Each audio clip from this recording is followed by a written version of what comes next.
is called God is Everywhere, in Russian Pseudo. Hello, YouTube. YouTube, hello. Now I'm reading this book in English. So thank you for waiting and for listening in Russian. By the way, thank you guys from Instagram as well. You were listening to a beautiful Russian language. I think it's very beautiful. So it was worth hearing. Today I'm going to read the chapter 2. We started chapter 1. You can just scroll below and see before we did it last week. And this book is about me, but not actually about me, not actually about the show Ukraine will tell, but about life, about miracles in people's life, about God who is taking care of us, and about people I was lucky to meet in my life. So the next chapter is called Sand. We spoke about how I started Sand, so I never guessed I could start Sand animation in my life. And we were running a very good glance magazine, but in 2008 it collapsed. And so, Sand. In autumn of 2008, we could feel totally with all our heart and soul what is the world financial crisis, because we lost our business. The glance magazine called Chocolate collapsed. It bankrupted because the Facebook выстрел. Ничего. Зловет там будет сейчас выключаться. It was existing on the money of people who paid for advertising, for the ads. So people could not pay for ads anymore, and the magazine couldn't survive. We had to move from the apartment which belonged to our parents. We were living with our little son. During the summer, they were living outside, and we were living in their apartment. We didn't have any place to live. We didn't have our own apartment, and we rented one very small apartment in the center of old Eupatoria.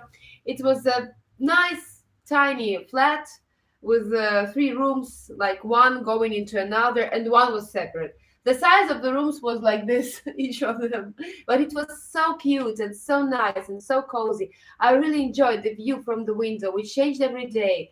I watched the beautiful architects of old city of my town, and I was looking at the wall of the theater, which was built before revolution. It was so amazing. It was so artistic. I was listening to some cassettes. I even didn't have a CD player. I had cassettes, and I was very happy. My son Dima, my eldest son, was almost a year old. He was trying to make his first steps, but he was lazy and didn't want to walk by himself, although he could. Every day we were walking near the sea, then on the central square where my son Dima loved watching at the fire, like the eternal fire, the memorial, and he was saying like, oh, that means fire, like, oh, and he watched on the big clocks at the building of the head of our city, and he called them kak kak kak, which was TikTok. Kak kak kak. It was so amazing and so sweet. We didn't have any money at all. Absolutely, like from the word nothing. We ate something which was left in that apartment from some babushka, I don't know, like macarons and not the macarons, the biscuits, I mean the spaghetti and conserves. When we were very, very hungry, we went to my parents and they gave us some dinner. Why? Because all we had something before, but all our money, we decided to put into our magazine to its development, hoping that in a few years it will be able to return us and it will be a real business. It could be so, if not the world financial crisis, unfortunately. But it happened. Despite anything, it was a very happy time of my life. And if you tried something like this, when you lose everything and you are only together with your beloved ones, you can understand what love is. If you lose the ability of living in comfort and having something like money or something, wellness, wealth, You know what happiness is. Happiness is being free. And I knew what it is. It's just music, light, and snow, and some sand. In the evenings, every evening, my son Dima played on the carpet with his toys, and we were sitting in the kitchen drinking tea, listening to cassettes, rock, Russian rock, American rock, and we were happy. We had nothing, and we were so happy, and it was so clear inside. Maybe today is the same crisis, you know? I'm feeling that today it's something like that. Арина, привет. Вот теперь мы читаем по-английски, читали по-русски. Annie, hello. Hello, Big John and everyone. So we lost everything, but we were happy, and we were me, my husband, and my son. Only 3 persons in the world. I felt very good, but people surrounding me thought that I'm feeling very bad, that I was under depression or something. Of course, I was like depressive because our magazine collapsed and we lost our business. But actually, most of my depression was reasoned by the fact that I was very tired. Because as soon as I gave birth to my son, I immediately started working on the magazine. I was working days and nights at home, writing text, translating into Russian text into English, and looking for information, creating illustrations, checking the material. So I had no free time at all, and I was very happy. I love doing things, but I think that my body was too tired. Whatever, one day when I came back from a walk with my son, I put him asleep in the day, washed my hands, and suddenly something happened to me, something very, very strange. I felt like some power pressed me to the earth. Like I was feeling so tired. I was feeling so exhausted. I even cannot describe this feeling. It is a feeling which I can call total exhaustion. And I couldn't even move my hand or leg. I just was lying on the sofa. I could just make the steps, lay on the sofa, and started dying. I felt I'm really dying. My husband took care of me these days. It was like a week or something when I was totally lying on the sofa. He was lying. He was bringing me some water, some food. I didn't want anything, and he took care of our son. And in a week, after a week, looking at me like that, with my hair like this, almost like now many people during this isolation period, he brought some sand. He suddenly, okay, he took son for a walk. He went somewhere, returned with a bag of something. He put this bag of something on the table. He put a piece of glass and 4 big conservation cans. He put this construction and then grabbed some sand from the bag, threw it on the piece of glass and said, "You know what? This is your new world. This is your new magazine. Forget about the old life. It will not return anymore. This is something new for you. This is your new air. Breathe it. Start it.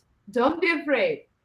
I felt that the world which was dying revived and started going around, spinning around very, very quickly. I felt that a page turned, but I didn't know what is on the other page.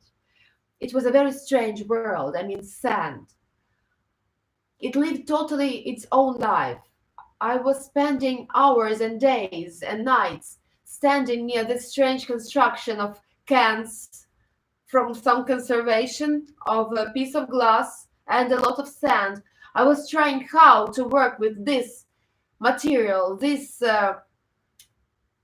medium, which is not the pencils, not the paper, not the paints. It's something totally different. I must catch it or die. Sometimes I felt I was going to give up. I will not continue anymore. I'm not going to work with sand anymore. I was thinking what to do with it. I was painting and drawing one picture, but I couldn't understand how to make it transform from one object to another. That is the essence of sand animation, transforming the objects from one to another. I was just making the pictures, erasing them, making another one, and so on, so on, so on. I felt so stupid. And every night I was doing it, and every morning I was saying, not anymore. This night, no, I'm not going to this room. We had 3 rooms. I said 2 of them were connected, one into another, one for little son, one like the living room, and this 3rd room was my magic room. The size of this room was really, okay, almost like this, what you see. Like this piece, when I'm sitting here and it ends here. It was really tiny, only this construction could be there, and small sofa. And a little window, which was such a strange shape. I mean, it was long and very thick. At nights, I was working there from 11 p.m. to 4 a.m. Then I was sleeping from 4 to 8, and then I was a mother with her duties. I felt very tired of it. I mean, physically, but I was so happy to have a new world spinning around, and I felt that something new is going on. Once I told that I was practicing some strange sand animation to one person in our church, and this person said this to the wife of our priest, of the priest who is like my second father, and she's like my second mother. She knows me from 10 years old, so she loves me very much, and she's like an amazing woman. um, she said, "What are you doing? What is that sand animation?" I said, "This is a genre like a theater online, like you're creating the cartoons online, but it's strange." And she says, "You know what? We're having the Christmas concert in a few days. Would you like to join us with this art?" I said, "How? How can you trust me? I can spoil everything. I have never performed." She said, "It's okay. We trust God. Just we pray and something good will happen." I said, "Wow." I performed with them. When I was little girl and was going to the church school in the Sundays, we created beautiful concerts, and I was reading lyrics about Christmas and Easter, and we went to the like a city hall, and then we went to the house where old people live, and but it was so long ago. I was 12, and in this period I was 23. So I was very scared to show this to people. It was before Ukraine's Got Talent. Ukraine's Got Talent was my first stage, but this was like a house stage. I 3 days I didn't sleep, didn't eat, didn't drink. I was only practicing the story which I created. It was a Christmas story. And my husband, first time in his life, created the music for sand animation. Since then, we started working like a pair of artists who one was backstage and one was always on stage. Since then, we work like this still today. And at the concert, I tried to wear something nice. I had something nice, I don't know what. And my husband was taking care of the screen. He put the screen, he fixed it. And then he said, "You know what? I met some woman from the staff. She said that I must take the screen away." I said, "Why?" "Because there was a banner of Christmas, and this screen interrupted the banner." "What did you do?" "No, I didn't take it away. But I was arguing with her for a long time." "And what?" I said. "I didn't check the equipment. I didn't check the projector." I totally didn't understand what he was meaning. I said, "Okay, what is projector? What is the screen? Just let me think about my story. Let me be alone." He said, "Okay." And I went to the stage. People started applauding. I was creating my Christmas story, which was pretty simple. It was just a story of a family, a mother and kids. They were reading the Bible, and suddenly they appeared into the Christmas story 2000 years ago. When Christ was born and the star was shining, it was the story, and then they returned back to home and they were very happy. I created this story, Igor created the music, and what I started doing that, and suddenly I was so unlucky to see the screen. Screen is always behind me. So when I'm performing, since then I never look there. At first I don't have time and possibility because I'm looking at the table. Second, better not to do that because what I saw was a zoom in. You can imagine, this is the screen. This is this is my picture. This is what I see on my center table, my Christmas story. And this is what people could see on the screen, like this. So this is like zoomed in very much. I was trembling when I saw that. I said, no, no, no. But I understood that if I go away from the stage, it will be very bad. So I continued working. I was trying to shape my story to a very little screen on the table. And when I almost finished, the music was interrupted. The music stopped. I didn't know what to do, but I was hearing the applause and I was thinking, do they applaud to me? Really, they do? To me? Why? I didn't deserve it. I bowed and ran away from the stage when I finished. I sat on some chair backstage, took my hair in my arms and said, no, it was horrible. And Helen, the wife of our priest, the woman which I told you about who invited me, she went to me and said, it was so beautiful. We loved it so much. I said, no, you are just telling me because I'm crying. That's why you are just wanting to help me. But it was horrible, I know. She said, no, you should go to people. You should show them yourself. I said, no. I ran away to the lobby. I was starting looking for my jacket. And suddenly one person, the audience already went away. They were going home, so the concert finished. They said, oh, here she is. I remember I was trying to put my jacket very quickly on, but they just took me and said, let's talk, and that's so beautiful.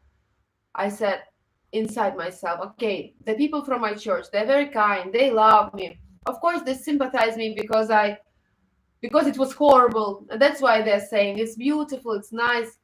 Since then, I decided never step on any stage in my life again. This was my first performance.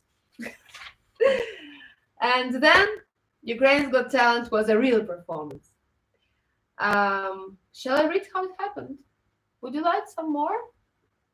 Oh, guys, thank you for writing me so many things. Hello, Arina. Richard. Guys, yes, in the description, please read here in the YouTube, here on Facebook, Instagram. You can just go on my Facebook and see. In the description of this live video, you can see the text. I'm writing that I'm reading you a book, and tomorrow is my birthday. I'm always very scared of my birthdays. I never celebrate them in my life. And I was dreaming actually to this year, before this crazy Corona time, to go somewhere very, very, very far away on the edge of the earth and sit there alone with a book and a glass of wine on my birthday. But now I'm sitting here. My birthday is tomorrow. If you want to congratulate me and give me a present, you can do it. I'll be very happy. In the description, you can find the story of a boy we are helping. We are helping this boy since 2016. His name is Serafim Mikhailov. He's from Mariupol, Ukraine. He has a very rare illness, Melas syndrome. He's one boy with such a diagnosis in the whole Ukraine. And of course, he's not helped by the government. And his mother is very ill herself. They don't have father. They don't have money. They need treatment. They need constantly vitamins, some medicines. They need pampers for adult, and they need something to eat, some money just to pay for electricity and water. So you have the description. They have QIWI, they have QIWI wallet, they have the bank accounts. So if you can donate them, it will be my best birthday present. So go to description and see. Any sum, any amount is okay, because they really need money. They're a poor family. So even if you donate something like $5 each of you, it will be a big amount for them. So make me a present, please. I never asked for this in my life. And I will read you one more chapter. It is called, in Russian, it is called "не случайные случайности." How to translate it? Because I'm reading in Russian, translating you in English, like unoccasional things, like unoccasional things which happen occasionally. Yeah. So after the first unsuccessful experience of my performance on stage, 1 week, what? For 1 week, I was sitting at home with my hands like this, and I was thinking, no, never in my life, no sand in my life anymore. I even didn't go to my sand room. But I felt that I really need it. I felt that I'm missing it so much. So I went to my sand room again, locked the door. I started to realize what must happen to make the sand transform from sand into reality, into the world. And one night, I don't know how it really happened, but one night it happened. Something new opened inside of me, something totally new which I didn't feel before. I even cannot explain what it was, even cannot pronounce it. But in one night, my view, my sight, how my eyes look, totally rebuilt. Like I remember that I was watching like Terminator film when I was a kid, and this Terminator, Arnold Schwarzenegger hero, he was looking at night to the world with a night view, like another view. The same like pets, like my cat, for example, they have another view. The same happened to me. I started looking at things through sand. I was looking at my husband's face, and I was seeing it in sand. I was looking at a cat, and I realized that I can draw her with sand. Since then, I can do it now. So I can just look at people like ordinary person, and then I can, or sometimes I even don't do it. I just leave it. I just look at people and realize them in sand or the world. I'm sitting in the plane sometimes and looking in the window of the plane. It's sand for me. It's all sand for me. It's crazy, but it's amazing. It's very good for sand animation.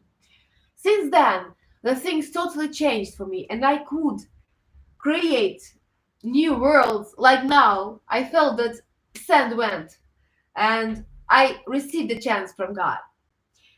Now I was totally inside the room. My husband always knocked and said, "It's time to eat or drink coffee. Go out. You will die there. You will starve there." But I was so happy because this world opened to me. It's amazing. Спасибо. Thank you. Not my birthday is tomorrow. I'm just speaking about that. Yeah. Thank you, guys. Thank you. Facebook, I'm going to read you, I think, later because the telephone is turned that side. Instagram as well. Everything was so amazing. Like you're feeling, you know this feeling when you're doing what you love. And I received sense of my life. The winter was in the middle. Our tiny courtyard where we lived was totally covered with snow. My son Dima, who was already 1 year and 1 month, was walking in his wheelchair, like he was little in the wheelchair, or without it.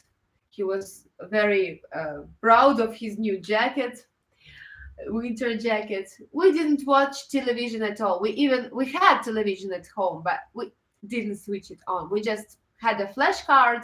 We loaded some films, and just in the nights, sometimes in the evenings, we watched when I was too tired to perform with sand. Mostly, by the way, it was like a Balkan movie, Mir Kusturica, or something like very art house. It was time of drinking tea, of art, and good music, and it was amazing. Once upon a day, one of my friends called us and said that, "Did you watch TV?" "No, we don't watch TV. You should watch the TV because there was a casting for some talent show. Maybe you should try." I said, okay. I gave the telephone to my husband. I realized that he is the man, and forgot about this conversation. My husband was sitting on the kitchen, blah, blah, blah, blah, blah, on the phone. Then he said goodbye and started looking at me like he saw me first time in his life, like this. I said, what? He said, nothing. I think we are going to Simferopol city. Simferopol city is like, okay, we live in a very little area, very small area. So the cities are very close to each other. Simferopol is the main city here in this region. And I'm living in Eupatoria, which is 100,000 people and something. So Simferopol is twice bigger and is considered a big city in this region. So I was studying in Simferopol. The universities are only in Simferopol, not in my city. So I said, yes, we are going to Simferopol. It's amazing. I'm going to see my university friends. I'm so rarely coming to this city because I'm sitting at home with a baby. Maybe I will leave the baby with my mother and we go. I'm so happy. He said, no, you're not seeing your friends. Why? I asked. Because you're going to casting. Casting? What is casting? You'll see. Do you have something to wear and something to show in sand? I said, no. Since the Christmas performance, I have nothing to do with sand, I think. Forget it. It's okay. You just should prepare something new. We are going in 3 days. 3 days. I said, okay, because I had something in my mind, because the sand opened up to me. And I was very happy. I said, okay. And we went to the casting. Casting was a very strange thing. It was Ukraine's Got Talent, season 1. So nobody knew what the show is, what this talent show is. I went to the casting. Casting was in some city hall in Simferopol. There was an enormous line, like going from the building to the street and in the center of the city.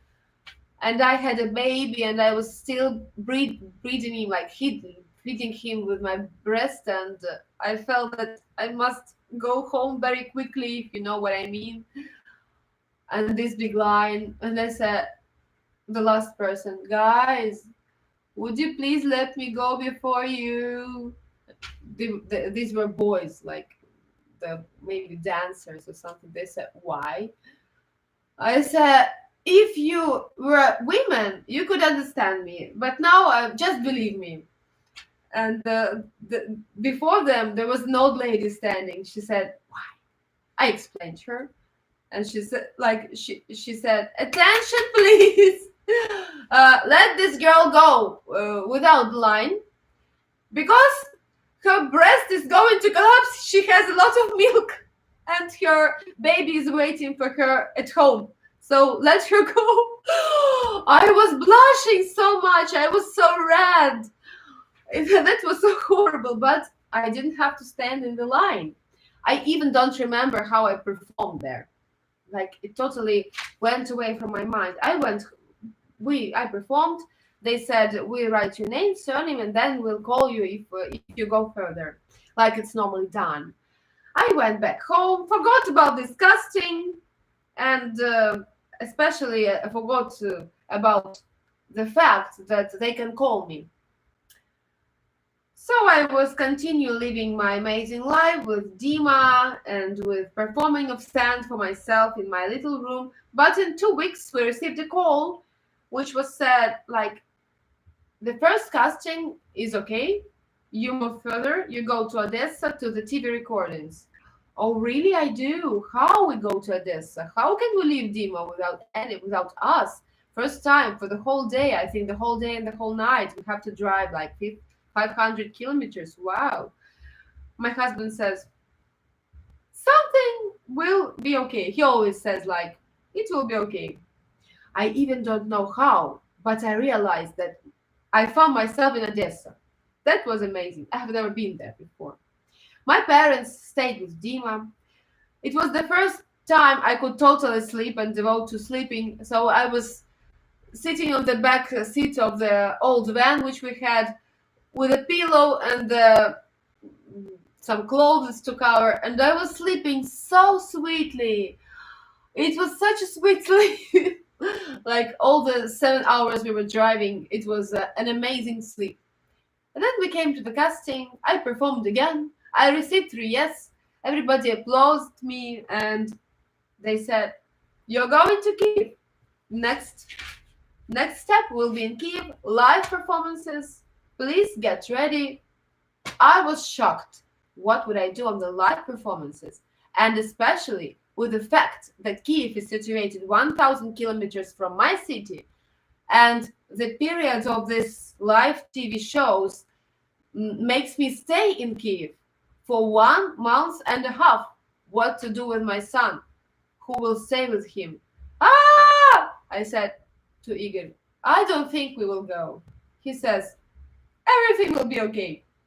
Next chapter is called The War, and I will read you it next time. Thank you, guys. Tomorrow I'm making the day off, and we are having the concert live this Friday on April the 24th, as usual, 9 p.m. Moscow time, which is 11 a.m. California, 1 p.m. New York, something like 7 a.m. Japan and Australia, I guess so, Japan and Sydney, and London, 7 p.m. So it will be also something about Easter and something about good times, something very positive, I guess so. God is everywhere. Christ is risen. Thank you for watching me, for listening to me. If you would like to make me a present, the description is in the video. I'm going to say goodbye to YouTube. Thank you, guys. Yeah, in the description. You see it, yes, Annie? Thank you, guys. Thank you. If you do that, it will be amazing. Thank you for watching me, YouTube. Yeah, I'm finishing YouTube.